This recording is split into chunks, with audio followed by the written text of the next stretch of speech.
गणतंत्र दिवस क्या है ना, वो नहीं ज़्यादा समझाऊंगा, लेकिन बाइबल में गणतंत्रता का क्या अर्थ है। 26 जनवरी 1950 को हमारा देश है ना पूर्ण रीति से संवैधानिक तौर पर स्थापित हुआ और हमें नागरिकता का प्रमाण प्राप्त हुआ कि हम भारतीय हैं। आमीन आमीन। कितने वर्ष हो गए? 76 ईयर्स हो गए, है ना, 76 साल अमोस, है ना। अब वचन याद करके आना है, ठीक है, ऐसे बैठना नहीं है। देखो छोटे छोटे बच्चे बोल रहे हैं आजकल, तो वो छोटे छोटे बच्चे सब बोल रहे हैं, तो सबको बोलना है। तो हम अपने देश के लिए, अपने देश की व्यवस्था के लिए, देश के कानून के लिए बहुत आभारी हैं कि हमारे देश में संविधान स्थापित हुआ और लागू हुआ, और वो सबके लिए बराबर है, सबके लिए लाभदायक है। जो भारत का संविधान है वो हमारे लिए लाभदायक है, उसका लाभ उठाना चाहिए। जैसे हम बाइबल पढ़ते हैं तो कभी कभी हमें संविधान को भी समझना है, कानून को समझना है, व्यवस्था को, वो हमारे लाभ के लिए है। उसी प्रकार परमेश्वर ने अपने लोगों को व्यवस्था दी। आज व्यवस्था के बारे में मैं आपसे चर्चा करना चाहता हूँ कि व्यवस्था क्या है। परमेश्वर की व्यवस्था, निर्गमन 20 अध्याय उसके 1 वचन से 17 वचन को जब हम पढ़ते हैं तो वहाँ पर व्यवस्था की चर्चा है। जो व्यवस्था परमेश्वर ने इस्राएलियों को दी, अपने चुने हुए लोगों को दी, अब्राहम की संतान, इज़ाक की संतान, याकूब की संतान को दी, उस व्यवस्था के बारे में वहाँ पर जिक्र है। उसको क्या कहा गया है? ये जो निर्गमन 20 अध्याय 1 से 17 वचन में क्या है वो? हैं जी, 10 कमांडमेंट्स, 10 आज्ञाएं। आज उसके बारे में मैं आपसे चर्चा करूंगा, लेकिन उससे पहले मैं ये बता दूं आपको कि परमेश्वर की व्यवस्था क्या है। इब्रानी में पर व्यवस्था को जो कहा गया है, इब्रानी में जो शब्द आया है वो है तोरा। क्या है? तोरा भी बोलते हैं, तोरा भी बोलते हैं, लेकिन उसका जो ओरिजिनल प्रोनाउंसिएशन है वो तोरा है इब्रानी में। और उसी को के लिए आया अहदनामा, ये अरबी फारसी है अहदनामा। ये आपको जानना चाहिए, हमें जानना चाहिए। और एक और शब्द है करार। व्यवस्था के लिए एक शब्द और है करार। करार का मतलब होता है जहां 2 व्यक्ति एक साथ संधि करते हैं, वाचा बांधते हैं, एक दूसरे के साथ कसम खाते हैं, उसको करार बोलते हैं। नियम, हिंदी में नियम, कानून, ये भी शब्द व्यवस्था के लिए है। इन शब्दों के मायने और इन शब्दों के अर्थ को जब हम समझेंगे तब हम परमेश्वर की भावना को, परमेश्वर की इच्छा को समझेंगे कि वास्तव में व्यवस्था है क्या।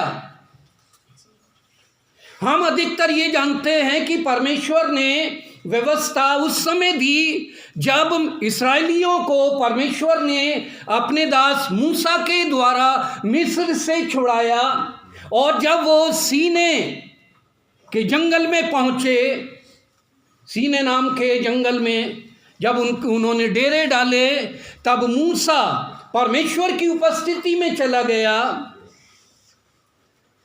19 अध्याय जब आप पढ़ेंगे निर्गमन, तो वहाँ चर्चा है।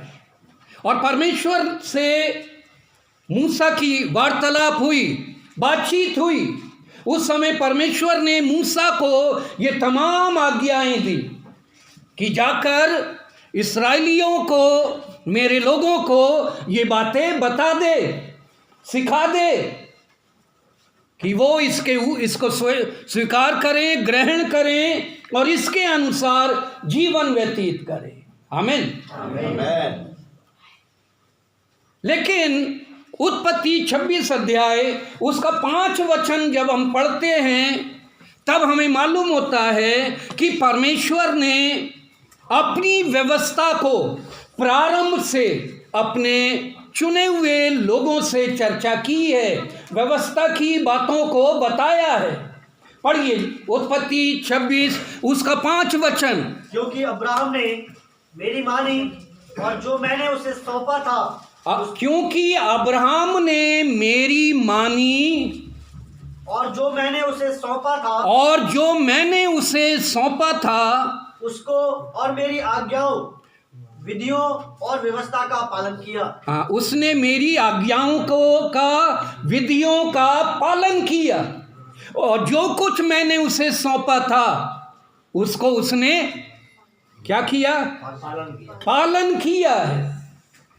तो वहां परमेश्वर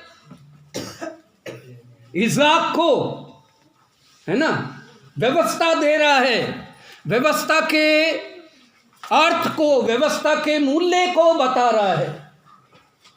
हम अधिकतर क्या जानते हैं कि जब पूछा जाए कि व्यवस्था कब आई, किसके द्वारा आई, तो हम अधिकतर यही कहते हैं कि मूसा के द्वारा आई। क्या उससे पहले व्यवस्था नहीं थी? जब से परमेश्वर है तब से परमेश्वर व्यवस्था का पालन करता आ रहा है। Hallelujah, hallelujah. आदम की वाटिका में आदम और हव्वा को परमेश्वर ने व्यवस्था की ही बात कही थी। वो व्यवस्था ही थी जिसको बाद में, जिसका खुलासा परमेश्वर ने मूसा के द्वारा अपने लोगों के ऊपर प्रकट किया।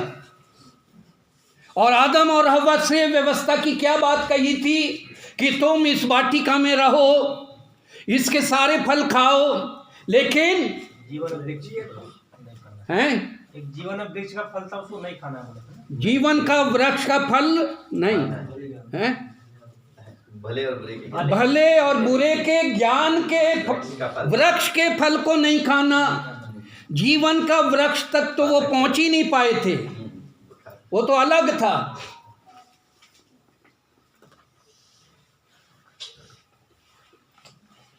तो परमेश्वर ने वहां पर आदम और हव्वा को एक आज्ञा दी, एक निर्देश दिया, सब कुछ दिया। परमेश्वर ने आशीष दी, उन्हें अपनी समानता में बनाया, उनसे प्रेम किया, उनको अपना स्वरूप दिया, अपनी संगति दी। लेकिन परमेश्वर ने उन्हें सारे अधिकारों को देने के बाद परमेश्वर ने उनकी जांच रखी कि ये कितना मेरे प्रति ईमानदार है।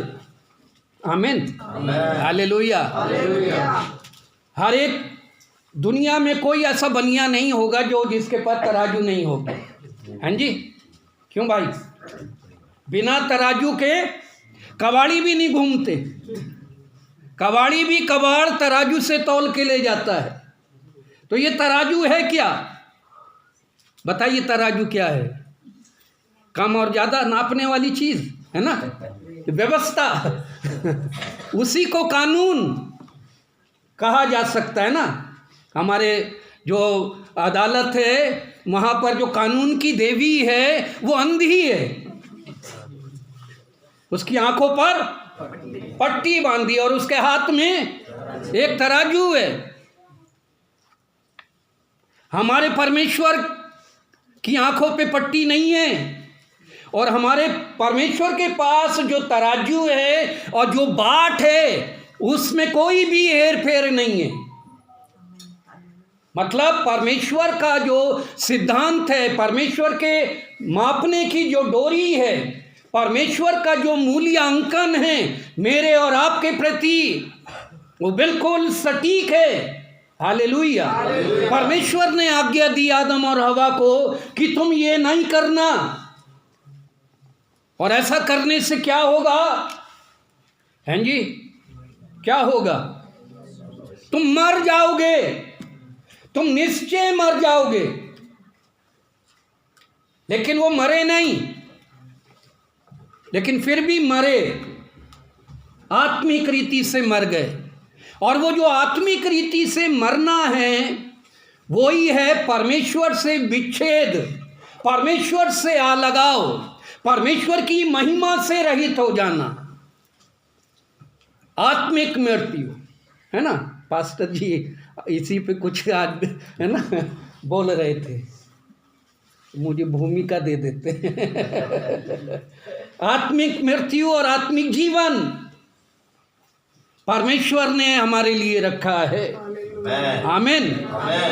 पाप जो है वो परमेश्वर के विरुद्ध हमें पतित बनाता है। अनाज्ञाकारिता, आज्ञा ना मानना अर्थात अनाज्ञाकारिता, जो हमें आदेश दिए गए, जो हमें निर्देश दिए गए, जो वचन हम तक परमेश्वर ने पहुंचाए और जो काम हमें करना है परमेश्वर के लिए, यदि हम उसको नहीं करते हैं तो वो पाप ठहरता है। आमीन। रोमियो की पत्री में लिखा है, सबने पाप किया और परमेश्वर की महिमा से जो पाप करेगा, वो जो पाप करेगा क्या होगा? मरेगा। वही बात परमेश्वर ने कही, व्यवस्था की बात है, लेकिन उसको व्यवस्थित रूप में, प्रकट रूप में परमेश्वर ने मूसा के द्वारा दिया, है ना, सीने पर्वत।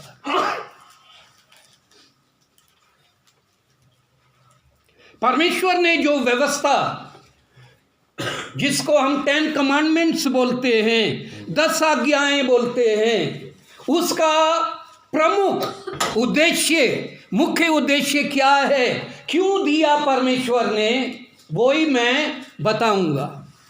उसका मुख्य उद्देश्य सिर्फ एक ही है, और वो ये है कि परमेश्वर के प्रति बलिदान चढ़ाया जाए, ग्रहण योग्य बलिदान चढ़ाया जाए, जिससे परमेश्वर प्रसन्न हो। उन 10 आज्ञाओं का उद्देश्य परमेश्वर यही चाहता था कि बलिदान चढ़ाया जाए। अब इसमें भेद की बात क्या है? बलिदान तो कोई भी चढ़ा सकता है, नहीं, वहां पर बलिदान हर कोई नहीं चढ़ा सकता था। जो परमेश्वर को जानता है, परमेश्वर को मानता है, परमेश्वर की आज्ञाओं को माना है, जिससे अधिकार है परमेश्वर की उपस्थिति में खड़े होने का, वही अपना बलिदान लाए और उसको ग्रहण किया जाएगा। हालेलुया। तो ये व्यवस्था इसलिए दी थी परमेश्वर ने कि मनुष्य का सुधार हो जाए। आमीन। अब व्यवस्था की आवश्यकता क्यों पड़ी? 430 वर्ष इस्राएली लोग, अब्राहम की संतान, याकूब की संतान, मिस्र देश में, पराए देश में, मूर्ति पूजक देश में गुलामी में थे। वहां पर उन्होंने आराधना नहीं कर पाए थे। उनका जीवन भी मिस्र जैसा ही हो गया था। मिस्र उन्हें अच्छा लगने लगा था। मिस्र का रहन सहन, मिस्र का खान पान, वहाँ का ओढ़ना पहनना, वहाँ के काम और तौर तरीके उन्हें पसंद आ गए थे। जबकि परमेश्वर चाहता था कि इब्राहिम की संतान, जिसको मैंने बुलाया है और जिन्हें मैंने सदा काल की, अनंत काल की आशीष दी है, वो पर मेरी इच्छा के अनुसार मेरे अनुग्रह और मेरी करुणा में बढ़ने पाए। आमीन। लेकिन परमेश्वर के लोग, इब्राहिम की संतान बंधनों में बंध गई थी, अनियमित, अव्यवस्थित हो गई थी। उनमें डिसिप्लिन नहीं था, कायदे नहीं थे, कानून नहीं थे। इसलिए परमेश्वर ने पहले उन्हें छुटकारा दिया। हालेलुया। परमेश्वर ने पहले हमें संसार से अलग किया, और जब परमेश्वर हमें अलग करता है उसके बाद परमेश्वर हमें सुधारता है, हमें बनाता है, हमें अपने स्वरूप में ढालता है। तभी तो हम कहते हैं यहोवा परमेश्वर मेरा कौन है। देखता हूँ आपके मन में वो शब्द आता है या नहीं है। और भी तो है, और भी तो कुछ यहाँ बनाने की बात हो रही है, खाने की नहीं हो रही है। यहोवा परमेश्वर मेरा कुम्हार है। आमीन, हालेलुया। कौन बोला? अरे वाह, गुड। कुम्हार है, मैं मिट्टी हूँ, तू है कुम्हार, मुझको बना। हालेलुया।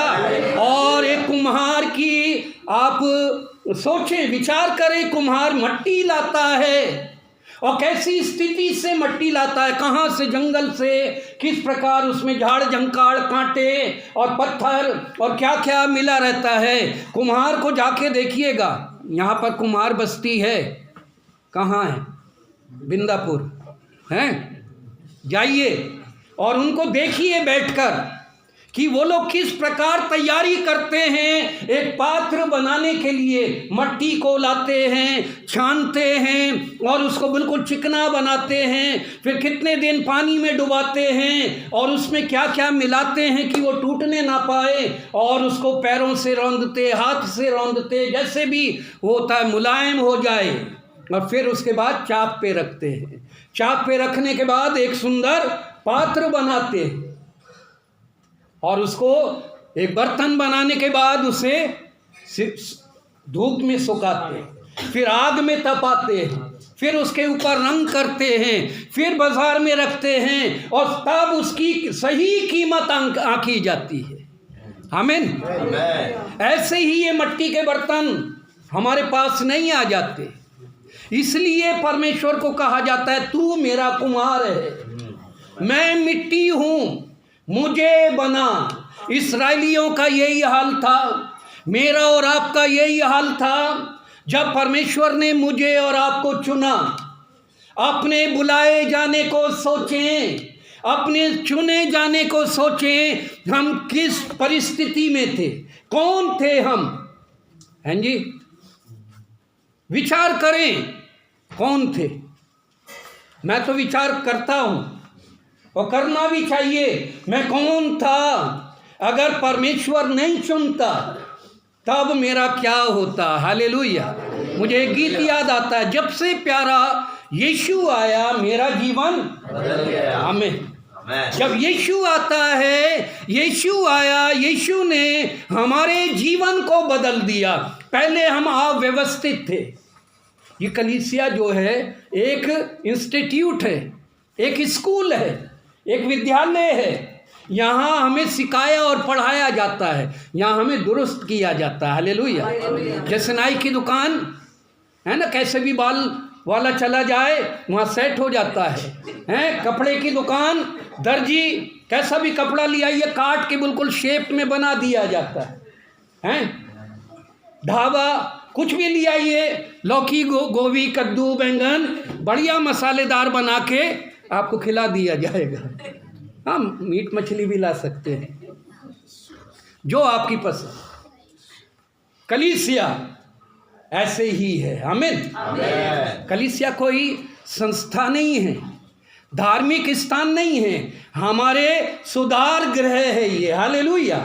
हम यहाँ बनाए जाते हैं परमेश्वर की इच्छा के अनुसार, जैसे परमेश्वर चाहता है कि हम बनाए जाएं, एक साथ उसके ढील डौल में, उसकी सुंदरता में, उसके कद और अंदाज में बढ़ते चले जाएं। ये है कलीसिया का उद्देश्य। हालेलुया। हालेलुया। ना तो यहाँ चादर चढ़ाने की ज़रूरत है, ना प्रसाद चढ़ाने की, और ना ही कोई मन्नत पूरी मांगने की ज़रूरत है। यहाँ सिर्फ आना है और अपने को प्रभु के हाथ में देना है और प्रभु से कहना है कि मैं आपकी उपस्थिति में हूँ, मुझको बनाएं। हालेलुया। मुझे तराशें, मेरी कमी घटियों को दूर करें। यहाँ कौन है जो सिद्ध है बताइए? परफेक्ट, बिल्कुल एकदम सुपीरियर कोई नहीं है हमारे यीशु को छोड़कर। हालेलुया। कुछ ना कुछ कमियां, दुर्बलताएं, निराशाएं, बोझ, चिंताएं, बीमारी, कमी घटी, गरीबी हमारे जीवन में बनी रहेगी जब तक हमारा प्रभु, हमारा यीशु नहीं आता है और हम उसके पास उठाए नहीं जाते हैं। जब तक हम संसार में हैं ये सारी परिस्थितियां हमें झेलनी हैं। वो जंगल की यात्रा, 40 वर्षों की यात्रा इस्राएलियों ने जो तय की, कठिन यात्रा थी। मूसा के लिए बहुत कठिन था उन्हें संभालना। कितनी बार पत्थर लेकर खड़े हो जाते थे, कितनी बार विरोध करते थे, कितनी बार मिस्र को याद करते थे। ये उनका जीवन था। ऐसा ही हमारा जीवन कई बार होता है। हम पुराने जीवन में सही थे हैं, कई बार तो बहुत से लोग धमकी भी दे देते हैं। अगर मैं पुराने जीवन में होता ना तब बताता, अभी तो मैं पादरी हूँ हैं, पहले मैं शैतान था, अब साधु हूँ। साधु और शैतान है, तो वो शैतान जो है वो साधु के अंदर से कभी भी प्रकट होता है धीरे धीरे कहीं ना कहीं। अभी कुंभ के कुछ क्लिप देख रहा था मैं, ऐसे ऐसे नागा बाबा पहुंचे हुए हैं। बाबा लगता है हम में से तो कोई नहीं गया कुंभ के मेले में। कई तो इसलिए जा रहे हैं कि वहाँ अपनी बीवी को छोड़ के आ जाए। बताइए, ऐसे ऐसे ऐड आ रहे हैं। क्या हो गया है भारत में, क्या तमाशा हो रहा है। हमारा जीवन परमेश्वर चाहता है उसकी इच्छा के अनुसार चलता रहे। परमेश्वर ने प्रारंभ में आदम और हवा को व्यवस्था की बात बताई। इसहाक को परमेश्वर बता रहा है कि मेरे दास इब्राहिम ने मेरी बातों को माना और उसे पूरा किया। उसका अर्थ ये है, उत्पत्ति 2 अध्याय उसका 15 से 17 वचन में वो आज्ञा है जो परमेश्वर ने आदम और हवा को दी थी। उसको पढ़ने की आवश्यकता नहीं है, लेकिन उसका सार ये है, जो आज्ञा नहीं मानेगा वो अनाज्ञाकारिता परमेश्वर के सन्मुख पाप ठहरेगी। जब हम आज्ञा नहीं मानते हैं, परमेश्वर की आज्ञा जो वचन में दी गई है, तो पाप ठहरती है। ये बहुत भयानक बात है जो मैं बता रहा हूं। और पाप जो है वो व्यवस्था का विरोध है। परमेश्वर का विरोध, व्यवस्था का विरोध, और व्यवस्था को तोड़ना है। आदम ने व्यवस्था को तोड़ दिया, हवा ने भी तोड़ दिया, इसलिए उनकी क्या दशा हुई हम सब जानते हैं। पाप जो है मनुष्य के जीवन में अधर्म को पैदा करता है। अधर्म, पाप जब आता है, मृत्यु तो है, वो तो बाद में है, मृत्यु तो उसका परिणाम है, अंत है। लेकिन पाप करने और मृत्यु तक पहुंचने के बीच में जो अधर्म का जीवन है वो हमारे ऊपर भारी पड़ जाता है, मनुष्यों के ऊपर। वो हमें जीने नहीं देता, मनुष्यों को स्थिर नहीं होने देता है। और परमेश्वर नहीं चाहता कि हम पाप करें, मतलब अधर्म करें। रोमियो की पत्री 1 अध्याय उसका 18 वचन जब हम पढ़ते हैं तो वहाँ क्या लिखा है? परमेश्वर का क्रोध तो किसके ऊपर प्रकट होता है? पढ़िए। परमेश्वर का क्रोध तो उन लोगों की सब अभक्ति और अधर्म पर स्वर्ग से प्रकट होता है, हाँ, जो सत्य को अधर्म से दबाए रखते। हाँ, परमेश्वर का क्रोध किसके ऊपर प्रकट होता है? जो अधर्मी है। अधर्मी वो ही है जिसने पाप किया है। और पाप ये है कि परमेश्वर की आज्ञा का उल्लंघन करना पाप है। और परमेश्वर की आज्ञा परमेश्वर की व्यवस्था है, परमेश्वर की आज्ञा परमेश्वर का नियम है, परमेश्वर की आज्ञा परमेश्वर का कानून है। और परमेश्वर कभी नहीं चाहेगा कि कोई उसके नियम कानून और उसकी व्यवस्था का उल्लंघन करे। हालेलुया। परमेश्वर नहीं चाहता कि हम अपराधी ठहरें, परमेश्वर नहीं चाहता कि हम पापी ठहरें, परमेश्वर नहीं चाहता कि हम अधर्मी ठहरें। ये बहुत भारी शब्द हैं जो बाइबल में आए हैं। बाइबल में पाप को अपराध का दर्जा दिया गया। अपराध, यह अपराध शब्द जो है ये कानूनन भाषा है। इसका अर्थ होता है सजा का हकदार, दंड के योग्य। और पाप का दंड क्या है? मृत्यु है। और प्रभु यीशु हमें मृत्यु से बचाता है। आमीन। अब जो मसीह यीशु में हैं उन पर दंड की आज्ञा नहीं है। रोमियो की पत्री 8 अध्याय है ना, 8 अध्याय उसका पहले वचन में, अब जो मसीह यीशु में हैं उन पर दंड की आज्ञा नहीं है। हालेलुया। अगर हम यीशु में हैं, यीशु में बने हुए हैं, जैसा परमेश्वर चाहता है कि हम उसके पुत्र में, उसके पुत्र की समानता में बढ़ते चले जाएं, पुत्र के कद और अंदाज तक बढ़ते चले जाएं। जैसे यूहन्ना 15 अध्याय में लिखा है, मेरा पिता किसान है और मैं दाखलता हूँ, मेरा पिता किसान है, तुम डालियाँ हो और जो डाली मुझ में है और वो फलती है। हालेलुया। ये परमेश्वर का बहुत ही अच्छा प्रबंध है हमारे लिए। कितना दयालु और करुणा निधान है। परमेश्वर कभी भी किसी को दंड देना नहीं चाहता, नाश करना नहीं चाहता। परमेश्वर किसी को श्रापित करना नहीं चाहता है। अगर ऐसा चाहता तो परमेश्वर मनुष्य का रूप धारण करके इस संसार में नहीं आता और अपने आप को बलिदान नहीं करता और हमारे सारे पाप और श्राप अपने ऊपर लेकर बलिदान नहीं होता। अगर परमेश्वर ये चाहता, परमेश्वर क्रोधी नहीं है, परमेश्वर कोई जल्लाद नहीं है, परमेश्वर कठोर नहीं है, परमेश्वर दंड देने वाला परमेश्वर नहीं है। हम परमेश्वर की उपस्थिति में डर के ना आए। हालेलुया। आज हमारे इस संसार में, खासतौर से भारत में जितने भी धर्म हैं और धार्मिक गुरु हैं, उन्होंने डराया हुआ है लोगों को। चर्च में भी डराया जाता है, डर के परमेश्वर के पास ना आए। हालेलुया। संतान को, बच्चों को अपने माता पिता के पास आने के लिए डर की ज़रूरत नहीं है। डर के कारण कोई भी बच्चा अपने माता पिता के पास नहीं जा सकता है। जहाँ डर आ गया वहाँ विच्छेद हो जाएगा, अलगाव हो जाएगा।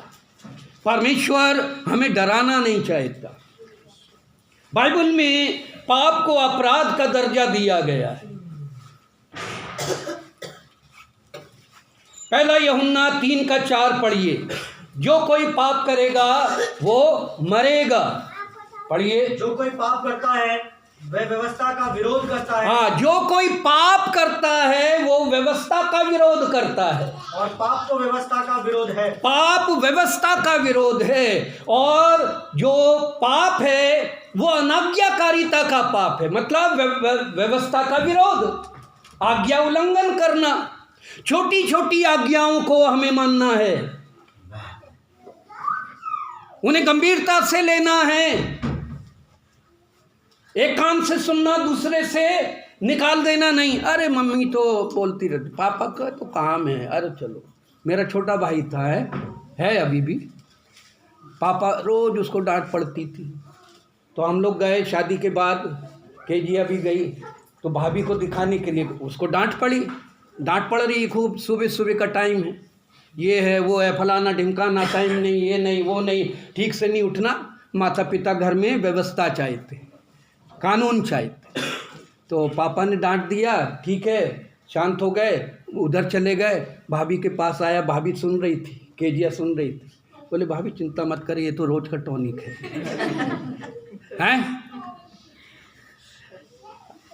है ना, वो तो अच्छा है, बहुत अच्छी बात है, रोज का टॉनिक है। लेकिन अब जब बाप मरा तब पता चला कि अब हमें मार्ग दिखाने वाला कोई नहीं है। कब्र पे बैठ के रो रहा है, दोनों पैर लटका के कब्र में, और पिताजी को अंदर डाल दिया गया था बक्से समेत, और वहाँ सर पकड़ के ऐसे कि मैं भी जाऊँगा पापा।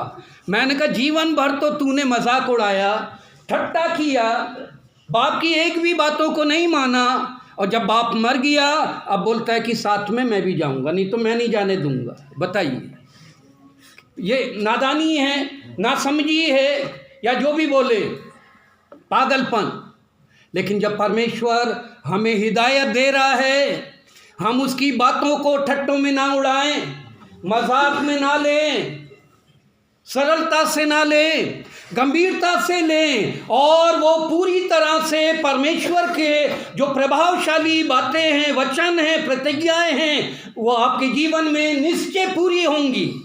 आमीन। हमारी प्रार्थना का उत्तर हमें क्यों नहीं मिल रहा है?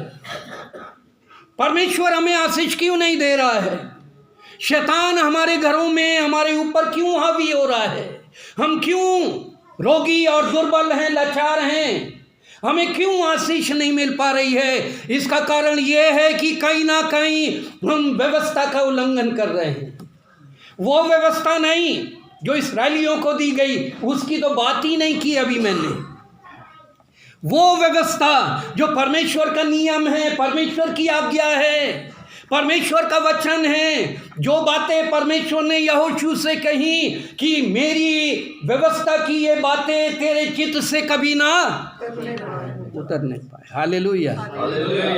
कल रात को, शाम को हम लोग ऐसे ही खाना ना खाए, बिस्तर में बैठे थे। अब ठंड में क्या करें, बुढ़ा बुढ़िया है ना, तो बैठे तो ये पता नहीं कहाँ से कभी होता है, प्रभु बात करता है लेडीज़ों से भी, हैं, महिलाओं से।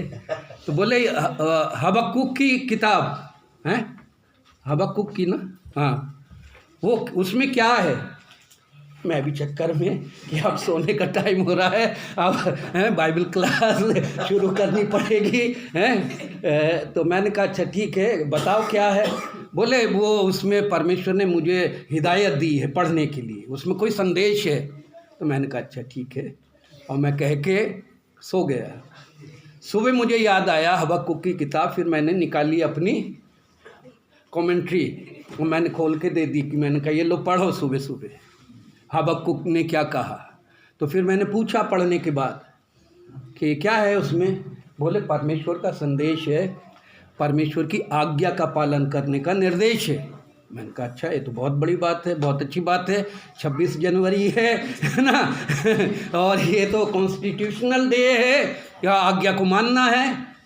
और मेरा भी दिमाग ठनका रात में ही कि अरे 26 तारीख है और गणतंत्र दिवस है, कि चलो आज उसी पे प्रचार तैयार किया जाए।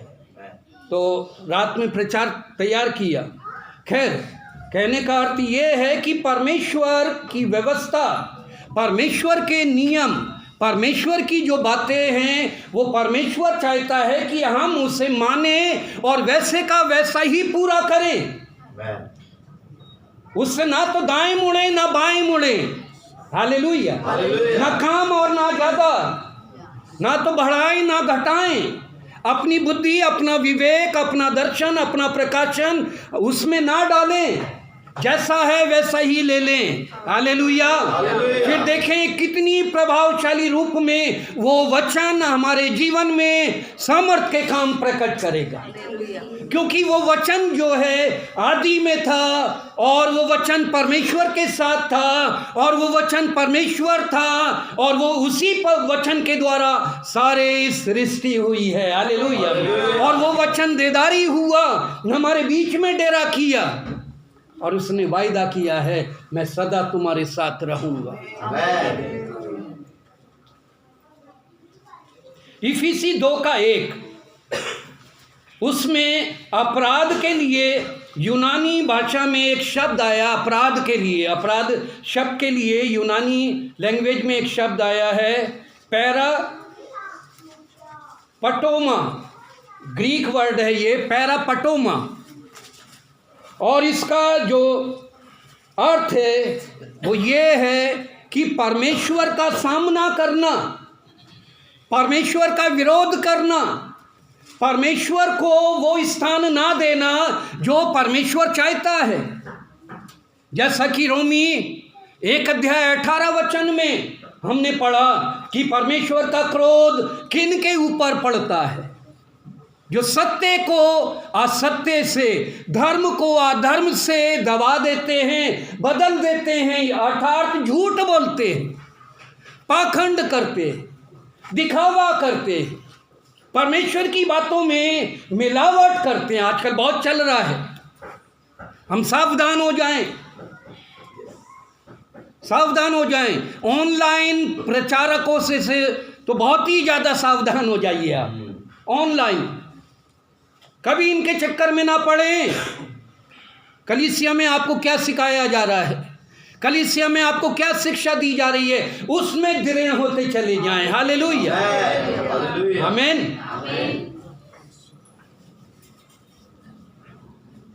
निर्गमन 20, अब जल्दी से मैं समापन में आता हूं। निर्गमन 20:1-17, उसमें 10 आज्ञाएं हैं, उसके 2 भाग हैं। 10 कमांडमेंट्स के 2 भाग हैं।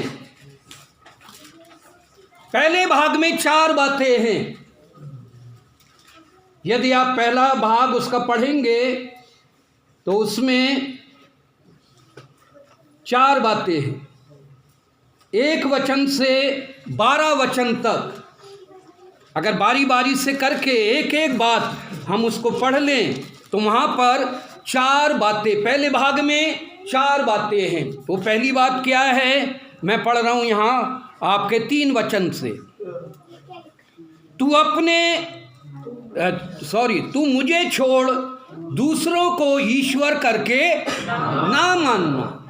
दूसरी बात 7वें वचन में, तू अपने परमेश्वर का नाम व्यर्थ ना लेना। नोट कर ले इन बातों को,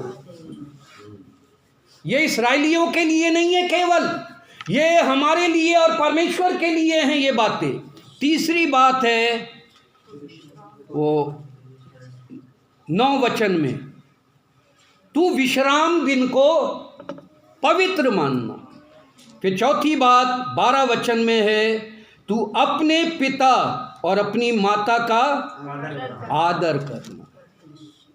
ये 4 बातें पहले भाग की जो हैं ये परमेश्वर से संबंधित हैं, परमेश्वर से रिलेटेड हैं। तू मुझे छोड़ दूसरों को ईश्वर करके ना मानना। आमीन। इसका मतलब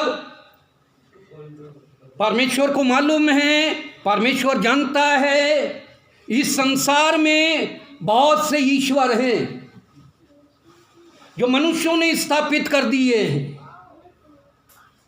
शैतान ने स्थापित किए हैं, और संसार के लोग उनके पीछे हैं। मिस्र में कई देवता थे। आप बताइए मिस्र में कितने देवी देवताओं की पूजा होती थी, बताइए।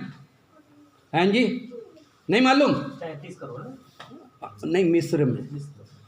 ये तो हमारे भारत का है, ये भारत का आंकड़ा है 33 करोड़। मिस्र में 10 देवी देवताओं की पूजा होती थी, और वो 10 देवी देवताएं जो थे वो कई प्रकार के थे। नील नदी उनकी देवी थी, फिरौन उनका देवता था, फिरौन का पहलौटा बेटा उनका देवता था, मच्छी क्या बोलते हैं, मक्खी, वो उनकी देवी थी, मेंढक उनका देवता था। और इस प्रकार 10 बलाएं, 10 जो उनके ऊपर श्राप आए हैं, मूसा ने 10 श्राप डाले जो, और परमेश्वर ने उनको नाश किया। वो सारे देवी देवता थे 10 के 10। मेंढक, टिड्डी और सब कुछ जो कीटाणु है ना, अंतिम में फिरौन और फिरौन के बेटे को भी परमेश्वर ने दंडित किया, क्योंकि उन्होंने परमेश्वर यहोवा का सामना किया।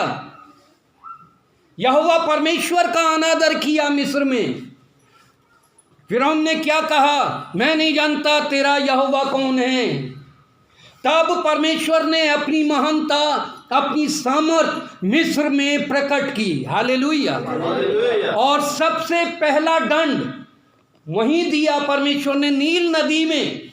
और वो समय भोर का समय था, और फिरौन राजा का ये नियम था कि प्रतिदिन भोर को, जैसे हमारे भारत में है ना, सादे जितने भी साधु संत हैं बिल्कुल भोर को जाकर स्नान करते हैं, डुबकी लगाते, योगी वगैरह ये सब डुबकी लगाते। सूर्य अस्त होता है ना, सूर्य उदय होता है उस समय, जैसे ही सूरज की पहली किरण आती है उसी समय ये लोग डुबकी लगाते हैं। नियम है, साइंटिफिकली भी वो एक तरीके से सही है, आयुर्वेदिक के हिसाब से वो अलग विषय है।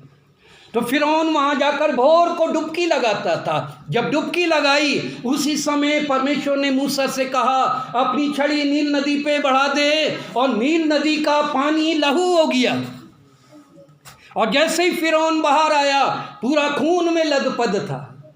निकला, ये क्या हो गया? परमेश्वर ने उन 10 देवी देवताओं को वहां दंडित किया था। इसीलिए परमेश्वर ने हिदायत दी अपनी व्यवस्था में कि तू मुझे छोड़ किसी दूसरे को ईश्वर करके ना मानना। आमीन। अब आप सोचिए इस गंभीरता को कि जिस प्रभु को, जिस परमेश्वर को हमने अपने जीवन में स्थान दिया है, उसको अपने आप को यीशु का कहना या परमेश्वर का कहना, इसका कितना बड़ा भार हमारे ऊपर आ जाएगा। कहीं मखौल तो नहीं हो रहा, कहीं दिखावा तो नहीं हो रहा, कहीं ढोंग तो नहीं हो रहा हमारे जीवन से कि यहाँ तो कुछ और वहाँ कुछ और। अगर ये है तो हमारे जीवन में परमेश्वर जो करना चाहता है, जो आशीष देना चाहता है, वो हम प्राप्त नहीं कर पाएंगे। आमीन। परमेश्वर चाहता है हम हमेशा एक जैसे रहें, ना बदलने वाले हैं। हालेलुया। तो ये 10 आज्ञाओं की जो पहली 4 बातें हैं वो डायरेक्ट परमेश्वर के लिए हैं। तो मुझे छोड़ किसी दूसरे को ईश्वर नहीं करके ना मानना, कोई मूर्ति ना बनाना, मेरा नाम व्यर्थ ना लेना। आमीन। इसका क्या मतलब है, मेरा नाम व्यर्थ नहीं लेना है? और बाय गॉड है, बोलते या नहीं? अरे खुदा की कसम, ये जो खुदा की कसम और बाय गॉड है, टच वुड है, बहुत से करते, मैंने देखा टच वुड। जैसे सब थे हैं, सच्चे यही है, और इतने झूठे और मक्कार और टच वुड कई बोलते हैं।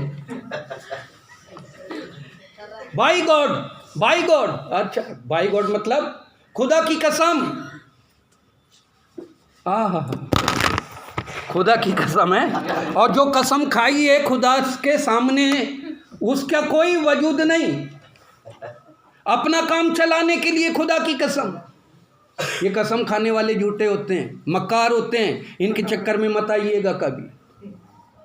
जो कसम खाएगा समझ लीजिए वो झूठ बोल रहा है, मेरा अनुभव है।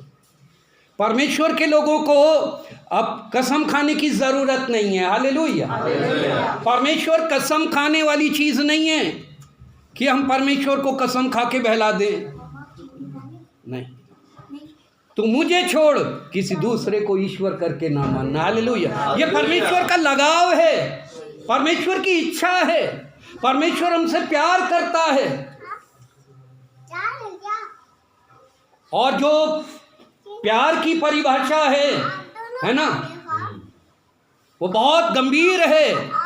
परमेश्वर ने अपने लोगों से प्यार किया, और दो प्यार करने वाले हमेशा ईमानदार रहें, समर्पित रहें, एक दूसरे के प्रति विश्वास योग्य रहें। हालेलुया। बाल बराबर भी कोई दरार नहीं आनी चाहिए। अगर आ गई तो फिर संबंध विच्छेद हो जाता है ना। चाहे पति पत्नी हैं, चाहे भाई हैं, चाहे माता पिता और बच्चे हैं, चाहे कैसे भी कोई भी हो, परमेश्वर और हमारे बीच में परमेश्वर चाहता है कोई दूसरा ना आए। जलन रखने वाला परमेश्वर। ये जलन कैसी है? घृणा वाली जलन नहीं, एक प्रेमी की जलन, प्यार करने वाले पिता की जलन, एक रक्षा करने वाले संरक्षक की जलन है। ये उसने हमें बनाया है, वो बर्दाश्त नहीं कर सकता। हालेलुया। इसलिए उसने व्यवस्था दी है, मेरी व्यवस्था पे चलना है। तीसरी बात, तू विश्राम दिन को पवित्र मानना है ना। इसका मतलब क्या है? विश्राम दिन कौन सा है बताइए? कौन सा विश्राम दिन की बात कर रहा परमेश्वर? हैं? चलिए,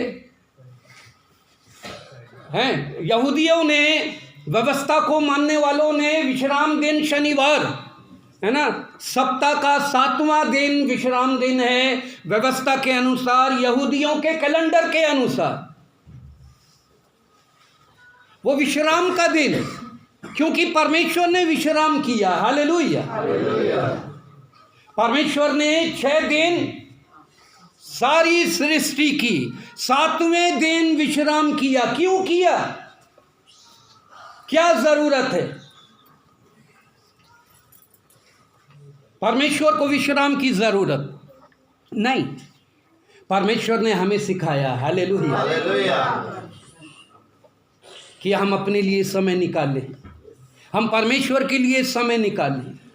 हम जब थक जाएं तो हमें विश्राम की जरूरत है,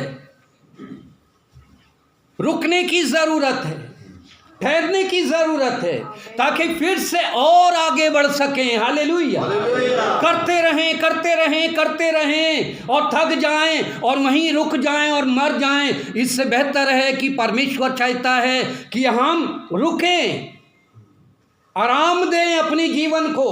विश्राम के लिए बोला है, आराधना के लिए नहीं बोला है। वो विश्राम दिन को पवित्र मानने के लिए बोला है। पवित्र मानने का अर्थ क्या है? पूजा पाठ करना नहीं है, आराधना उपासना करना नहीं है। पवित्र मानने का मतलब ये है कि वो परमेश्वर का निर्धारित समय है। परमेश्वर चाहता है कि हम उसको मान्यता दें अपने जीवन में। आमीन। सप्ताह में एक दिन, आजकल तो क्या चलता है, वीकेंड है। मुझे समझ में नहीं आता वीकेंड कहाँ है। शुक्रवार, शनिवार, इतवार है 3 दिन का वीकेंड कहीं कहीं चलता है। कोई संडे को वीकेंड समझता है, कोई सैटरडे को। सैटरडे के नाम पर, विश्राम दिन के नाम पर कलीसिया भी शुरू हो गई है ना। शनिचर मिशन, सैटरडे मिशन, वो आराधना कर रहे हैं तो ठीक है, कोई बात नहीं। हमें तो कोई अपराध, कोई बुराई नहीं है, जब चाहें आराधना करें। हालेलुया। अब कलीसिया में संडे क्या बात कही थी, संडे को आराधना क्यों होती है? अब इसमें कोई मतभेद नहीं होना चाहिए, ये तो हमारा चुनाव है। नेपाल में जाइए, नेपाल में संडे आराधना नहीं होती, वहाँ शनिवार को होती है। रविवार को मानने वाले भी शनिवार को आराधना करते। अरब में चले जाइए, वहाँ संडे की छुट्टी नहीं है, शुक्रवार को आराधना होती है। तो रविवार को आराधना करने वाले जब वहाँ जाते हैं तो शुक्रवार को करना पड़ता है। नेपाल जाते हैं तो शनिवार को करना पड़ता है। तो परमेश्वर की आराधना तो हम कभी भी, कहीं भी, कैसी भी स्थितियों में कर सकते हैं। आमीन। लेकिन नए नियम में रविवार का दिन इसलिए माना जाता है क्योंकि ये प्रभु का दिन है। हालेलुया। सप्ताह का पहला दिन है। सप्ताह का पहले दिन मरियम और मगदलीनी और दूसरी मरियम इत्र और सुगंधित द्रव्य लेकर यीशु मसीह की कब्र पर गए थे, है ना। तो वो प्रभु का दिन। यूहन्ना प्रेरित भी कहता है कि मैं प्रभु के दिन आत्मा में आ गया। हालेलुया। तो ये रविवार प्रभु यीशु के जी उठने का दिन है। इसलिए प्रारंभिक कलीसिया, नए नियम की कलीसिया रविवार को आराधना करती है। अगर शनिवार को हम नहीं करते, क्या करते हैं ना? फिर तो विश्राम दिन का अर्थ ये नहीं है कि हम उसको आराधना के दिन से जोड़ दें। विश्राम दिन का अर्थ ये है कि हम अपने बारे में सोचें, हालेलुया, अपना मूल्यांकन करें, अपने को विश्राम दें, अपनी तसल्ली के लिए हमने जो 6 दिन काम किए हैं उसका आनंद उठाएं अपने परिवार के साथ। आमीन। अपने परिवार के साथ बैठें, अपने परिवार के साथ मिलें, घर की चिंता करें, एक दूसरे की चिंता करें और एक दूसरे के साथ मिलजुल कर रहें और खाना खाएं, भोजन करें, प्यार से एक दूसरे के दुख सुख में भागी हों। आमीन। परमेश्वर ये चाहता है। आगे के दूसरे भाग में यदि आप जाएंगे तो वहाँ 12 वचन से 17 वचन तक 6 बातें, वो 6 बातें आप घर जाकर पढ़ लीजिए। मैं नहीं बताऊंगा अभी, यहाँ टाइम हो गया है ना, भूख लग रही, खाना भी नहीं बना, अभी तो जाके बनाना पड़ेगा है। कोई बात नहीं, प्रभु के लिए इतना तो सह लेते हैं। आमीन। 6 बातें आगे की, ऊपर की 4 बातें परमेश्वर से रिलेटेड है, परमेश्वर के लिए हैं। नीचे की 6 बातें जो हैं वो हमारे लिए हैं। एक एक करके जब आप पढ़ेंगे संक्षेप में, जल्दी से, है ना, मेरा मन नहीं मानेगा कि मैंने अधूरा छोड़ दिया। तू खून ना करना, है ना, तू व्यभिचार ना करना, तू चोरी ना करना, तू किसी के विरुद्ध झूठी साक्षी ना देना, तू किसी के घर का लालच ना करना। फिर 10वीं क्या है? ना तो किसी की स्त्री का लालच करना और ना किसी के दास दासी व बैल गधे का, ना किसी वस्तु का लालच करना। मतलब लालच ना करना। लालच सारी बुराई की जड़ है। आमीन। दूसरे की चीज का लालच, दूसरे की चीज को देखकर जीभ लपलपाना। अपनी थाली कम लगती है, दूसरे की थाली का खाना ज्यादा लगता है, हैं? हमेशा ये होता है। मेरा अनुभव है, मुझे अपनी थाली में आया, दूसरे की थाली देखता था मैं कि अरे मम्मी ने, बड़ी बहन ने उसको ज़्यादा दे दी दाल सब्जी, हैं, मुझे कम लग रहा है। और मैं बदल दिया तो लगा अरे ये तो उससे भी कम है तो दूर के ढोल सुहावने लगते हैं, जब कान पे बजते हैं ना तब पता चलता ढोल का मजा। इसलिए लालच ना करना, चोरी ना करना, झूठी गवाही ना देना, ये बहुत गंभीर विषय हैं। ये परमेश्वर के नियम है, व्यवस्था है। ये हमें पर बुराई से बचाते, अपराध से बचाते, अधर्म से बचाते हैं। परमेश्वर की व्यवस्था खरी है, वो प्राण को बहाल कर देती है। हालेलुया। परमेश्वर के नियम विश्वास योग्य हैं, साधारण लोगों को बुद्धिमान बना देते हैं। आमीन। अंत में पढ़ दीजिए भजन 19 उसके 7 वचन से पढ़िए और फिर उसके बाद हम प्रार्थना में जाएंगे। यहोवा की व्यवस्था खरी है, यहोवा की व्यवस्था खरी है, उसमें कोई खोट नहीं है। आगे वह प्राण को बहाल कर देती, वो प्राण को बहाल करती है, तंदुरुस्त करती है, निराशित जीवन को वो हरा भरा कर देती है, प्राण को बहाल कर देती है। हालेलुया। यस। यहोवा के नियम विश्वास योग्य हैं, यहोवा के नियम विश्वास योग्य हैं, वो कभी नहीं बदलते, हमारे हक में खड़े होते हैं। वो ऐसे बायलॉज हैं, ऐसे कायदे हैं, ऐसे कानून हैं जो हमारे लिए प्रभु यीशु अपने पिता परमेश्वर के दाहिनी ओर विराजमान होकर हमारे लिए विनती और प्रार्थना करता है। उसके नियम विश्वास योग्य। आगे साधारण लोगों को बुद्धिमान बनाते, साधारण लोगों को बुद्धिमान बनाते हैं। आमीन। जिसको बुद्धि की घटी है वो परमेश्वर से मांगे। साधारण लोग है आमोस ये तो बहुत खतरनाक है आमोस, हैं बुद्धि मांगे, बुद्धिमान बनाते। सबसे साधारण तो मैं खड़ा हूं आपके सामने।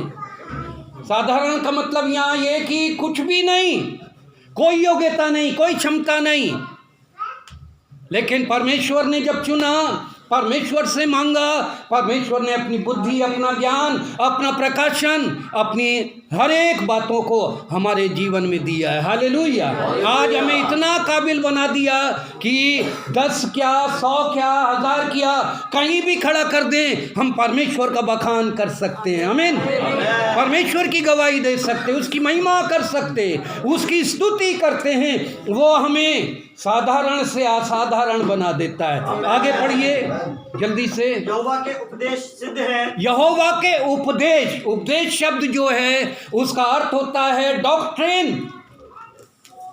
उपदेश जो ना बदलने वाली बातें हैं, परमेश्वर के सिद्धांत। उपदेश का मतलब होता है सिद्धांत, उपदेश का मतलब होता है निर्देश, उपदेश का मतलब होता है टीचिंग, जो हमारे लिए जरूरी है। यहोवा के उपदेश क्या हैं? सिद्ध। आमीन। परफेक्ट, बिल्कुल एकदम सिद्ध हैं, ऐसे ढाले गए हैं, ऐसे बनाए गए हैं, उसमें कोई भी त्रुटि नहीं निकाल सकता। आमीन। निकाल के दिखा दे। अभी निकाल के दिखाया ना, परमेश्वर ने बताया। कहाँ पर? अमेरिका में। हॉलीवुड या बॉलीवुड हैं? हॉलीवुड, हाँ हैं, कैलिफोर्निया है ना। कितनी निंदा की गई बाइबल की, परमेश्वर की, और वो जंगल की आग उनके सारे घरों को ले गई। एक चर्च बच गया, बाइबल बच गई, एक विश्वासी व्यक्ति का घर बिल्कुल सुरक्षित बच गया। चारों तरफ आग लगी, विश्वासी का घर में कुछ नहीं हुआ। हालेलुया। यहोवा का ये है उपदेश। आपका घर परमेश्वर की निगरानी में है, आपका जीवन परमेश्वर के हाथों में है, आप परमेश्वर की दृष्टि में हैं। उसने हथेली पर आपकी तस्वीर बनाई है। हालेलुया। क्यों व्याकुल हैं, क्यों भयभीत हैं? चलने दीजिए तीर, उड़ने दीजिए जलते हुए तीर, अंधकार में उड़ने वाले तीर। भजन संहिता 91 लगातार हम पढ़ रहे हैं। हालेलुया। आगे जल्दी से। हृदय को आनंदित कर देते हैं। हृदय को आनंदित करते हैं। हम कहाँ आनंद ढूंढ रहे हैं? किन चीजों में हमारा आनंद छुपा हुआ है? साइकिल के पीछे खड़े होकर जातना अमोज। कई बार देखता हूँ बाजार में, एक बंदा चला रहा है और ये पीछे खड़ा है। बताइए, इतना कठिन, अगर डर लगता है कि कहीं गिर जाए, पत्थर आ जाए, चोट लग जाए। ये बंदे को डर ही नहीं है, आनंद आ रहा है। तो ये छोटा सा आनंद है, बच्चों का आनंद है। हम आनंद ढूंढते हैं, परमेश्वर हमें आनंद देता है। तुम्हारा आनंद तुम में बना रहे। आगे जल्दी से। यहोवा की आज्ञा निर्मल है। यहोवा की आज्ञा निर्मल है। वो कठिन नहीं है, कठोर नहीं है, बिल्कुल सीधी सादी है और बिल्कुल सिंपल है। यस। वह आंखों में ज्योति ले आती, आंखों में ज्योति ले आती है। आंखों को तेज करती, आत्मिक आंखें है ना। तुम्हारी आंखें तो हैं लेकिन देख नहीं पाते। पौलुस प्रार्थना करता है इफिसियों की कलीसिया के लिए, तुम्हारी आत्मिक आंखें ज्योतिर्मय हो जाएं, ताकि तुम परमेश्वर की उन बातों को हम देख सकें, आत्मिक दर्शन देख सकें, स्वर्गीय दर्शन देख सकें। हालेलुया। आगे जल्दी से।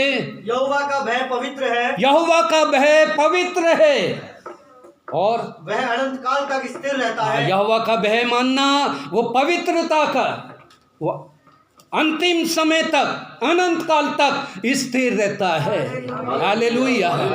आगे। यहोवा के नियम सत्य और पूरी रीति से धर्ममय है। हाँ, यहोवा के नियम सत्य और पूरे रीति से धर्ममय हैं, धर्म से भरे हुए हैं, सच्चाई से भरे हुए हैं।